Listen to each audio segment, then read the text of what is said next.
Hi guys, മഴ തോരും മുമ്പേ promo റിവ്യൂവിലേക്ക് എല്ലാവർക്കും സ്വാഗതം. അങ്ങനെ ബബിത കോളേജിൽ നിന്നും വന്ന് ഡൈനിങ് ടേബിളിൽ ഇരിക്കുന്നു. ബാലചന്ദ്രനും അവിടെ ഇരിക്കുന്നുണ്ടായിരുന്നു. അന്നേരം ബബിത ബാലചന്ദ്രനോട് ചോദിക്കുന്നത്, അച്ഛാ, എന്നെ കാണുമ്പോൾ എന്തെങ്കിലും മാറ്റമുണ്ടോ എന്ന്. പിന്നെ മാറ്റമുണ്ടല്ലോ, നീ ഇപ്പോൾ നല്ല കുട്ടിയായി വരികയല്ലേ എന്ന്.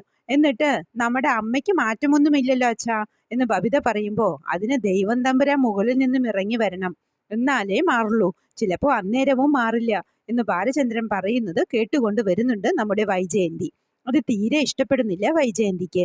അതുകൊണ്ട് കൃഷ്ണമോളെയും ബബിതയെയും വിളിച്ചിട്ട് പറയുന്നു, എൻ്റെ മക്കൾ ആരും അലീനയെ ആശ്രയിക്കുന്നത് എനിക്ക് ഇഷ്ടമല്ല, അതിവിടെ നടക്കില്ല എന്ന് ദേഷ്യപ്പെട്ട് പറയുന്ന വൈജയന്തിയെ കാണിക്കുന്നുണ്ട്. അതിനിടയിൽ രോഹിതിന്റെ മുടിയൊക്കെ വെട്ടിയൊതുക്കി അവനെ സുന്ദരനാക്കുന്നു അലീനയെയും കാണിക്കുന്നുണ്ട്.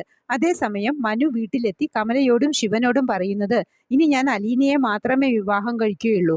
വിവാഹമുണ്ടെങ്കിൽ അവളെ എനിക്ക് ഇഷ്ടമാണ് എന്ന് ഞാൻ അവളോട് നേരിട്ട് പറഞ്ഞിട്ടുണ്ട്. ഞാൻ വാക്കു കൊടുത്തിട്ടാണ് തിരിച്ചു വന്നത് എന്ന് പറഞ്ഞപ്പോഴേക്കും ശിവൻ യാതൊരു ഭാവഭേദവും ഇല്ലാതെ അങ്ങനെ തന്നെ നിൽക്കുന്നു.